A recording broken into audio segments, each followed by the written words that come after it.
G'day and welcome to another 2022 player report card, and we are up to jumper number 29. Georgie Hewett. He took that jumper number from he was 29. The Cam Polson. Cam Polson wasn't at the club last year. Who was 29 last year? I don't know that. Yes, it was. Number 29 was Corey Durden, wasn't it? And he swapped to number 19. Pretty sure that's the case anyway. Anyway, we are talking about Georgie Hewett and his year. And he's had, I think, a significant impact already at our football club. 26 years of age. I thought he was older than that. I don't know why. Is it the name, Georgie Hewett? It's an old-fashioned sounding name, or is he just sort of like got an old head? Just an old head. Yeah, he just. Yeah, I know. He feels like a bit of a country lad. That's what he feels like. Anyway, he's a beauty. Be 27 in December, so he's so young, really, and hopefully plenty of top quality football still in front of him. We get that back right. 135 games he's now played, 120 of those with the Sydney Swans, 15 games with us, which is not enough. Not enough. Season cut short with that. Yeah, hope it's not too serious, that back injury. I know he's in an operation, so fingers crossed there. Game span, couldn't crack it for a game with the Sydney Swans in his first two seasons. I'll speak about that a little bit later on, but he went 0-0, 24-24, 23-24, so he was super consistent through there. And then in 2020, when the Swans had a down year and they were playing a lot of youngsters, I think he fell out of favour a little bit, had some injuries with that back complaint, and then hit back somewhat last year. That was still a little bit out of favour, although he did play 21, but he had a big final against GWS where I think he laid something like 4,832 tackles in that game, and then he played 15 games with us this season. He's a midfielder. He's a midfielder. Probably more inside than outside, but he can play both. Contract status, 4-year deal when he came across as a free agent. That will see him with us until 2025, which is great. And I don't know, I just feel like, don't know about you, I just feel like the Swans pushed him out. Just feel like they had enough of that type of player in their midfield and they wanted to go with something a little bit different in there. Blood some youngsters, probably a little bit more speed, and they had Parker, they had Kennedy, and so I don't know. I'm glad they pushed him out. I don't think they fought too hard to keep George Hewett, but so far so good for us. Pick 32 by the Swans. They got him from North Adelaide. That was in 2013. Same draft as Patrick Cripps. It was taken with pick 13, as we know, and he's a free agent for us last year. Season snapshot, had a super pre-season, did everything right, played the first 6 games in the seniors and was in terrific form. Missed rounds 7 and 8 with a calf injury, copped a corky in the calf, which kicked him out for a couple of weeks. Came back and strung together about 9 games in a row, round 10 through to 18, including the bye.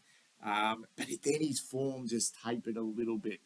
And then he was out round 19 with a back complaint, and then that was it. There was, Wizzy coming back, when's he coming back? They're doing this, they're doing that, and eventually they put him on ice, so he missed the last 5 games of the year. And then, as I said before, he went under the knife. About a week after the season finished, they announced that he would be opened up and they would give him some type of back operation.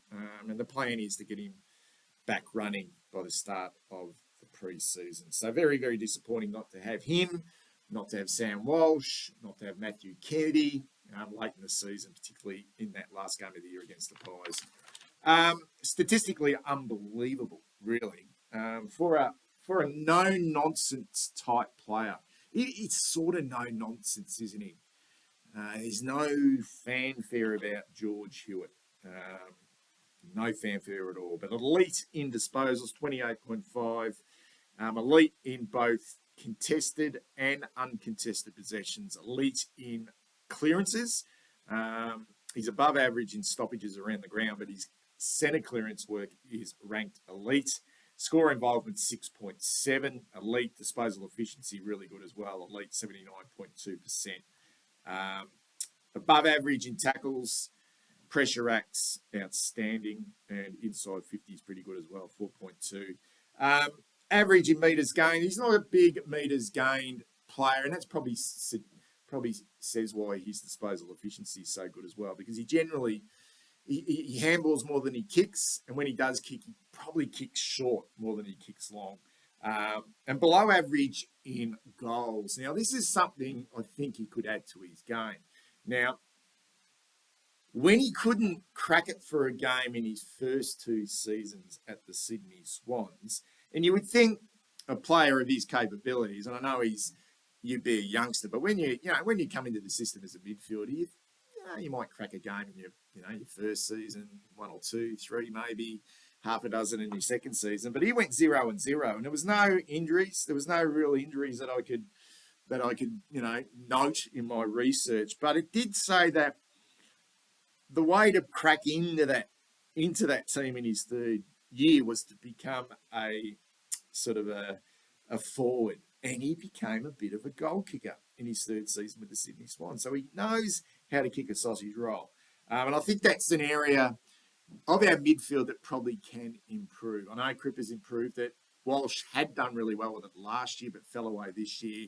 I think Chera's capable of kicking goals, but didn't really show it, although he did kick 2 in the third quarter against Pies in round 23. But I think we would like to probably get a little bit more scoreboard impact from our midfielders.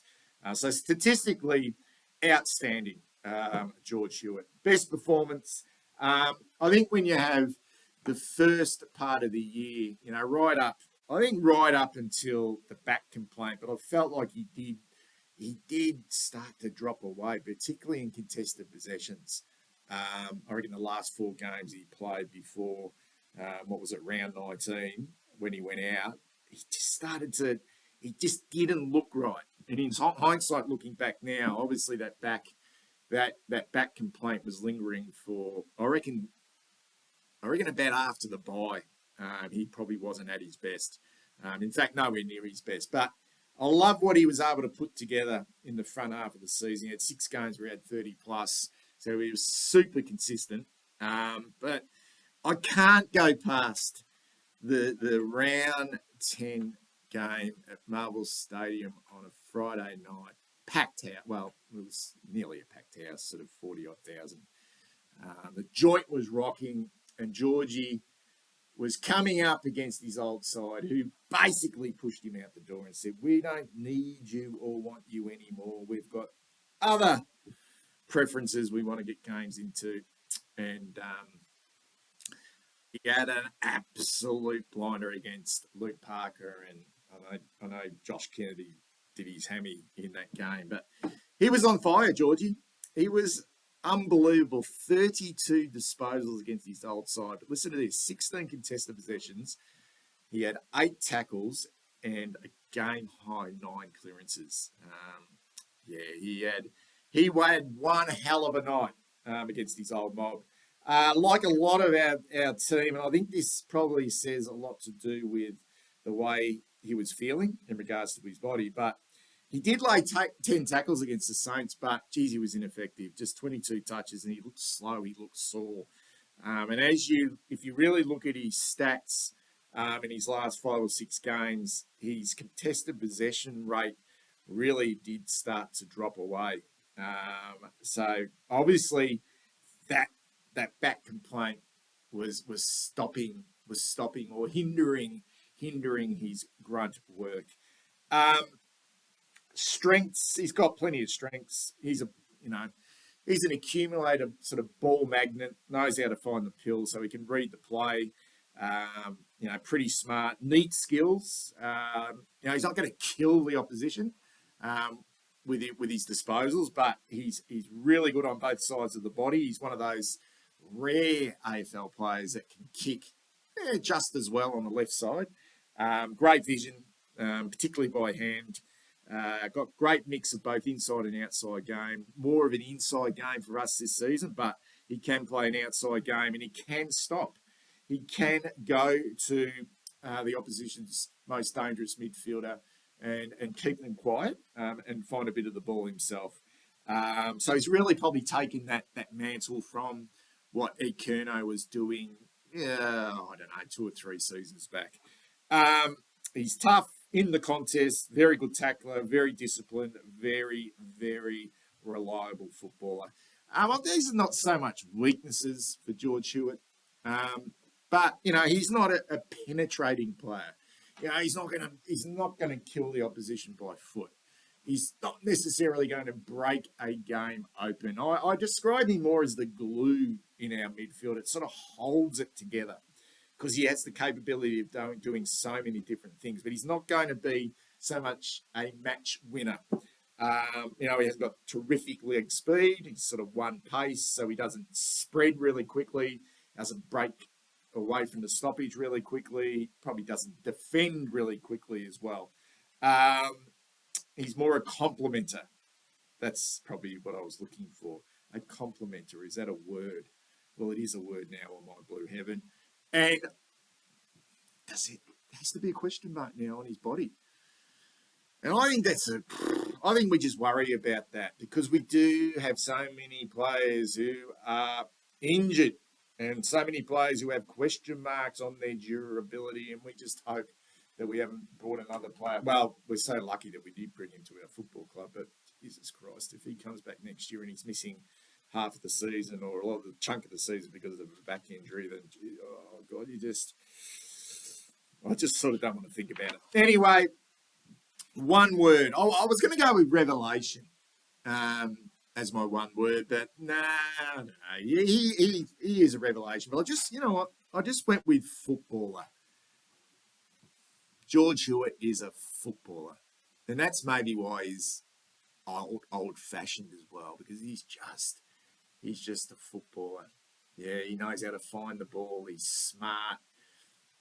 He's not overly athletic. He's not your new breed. He's not a specimen. He's just your typical footballer and a fucking good one. I had him nearly at a 9 early in the season, maybe an 8.75. Maybe a 9, but I just think he did fall away, and I know it's probably on the back of injuries, but when you cross the white line, you're ready to go. So in the end, just because he played the 15 games, in the end I gave him an 8 out of 10.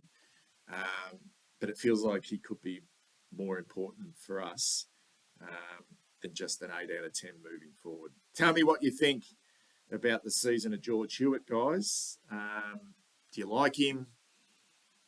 Is he a great fit? Feels like he's just a magnificent fit for our football club, and in particular our midfield. Speak soon.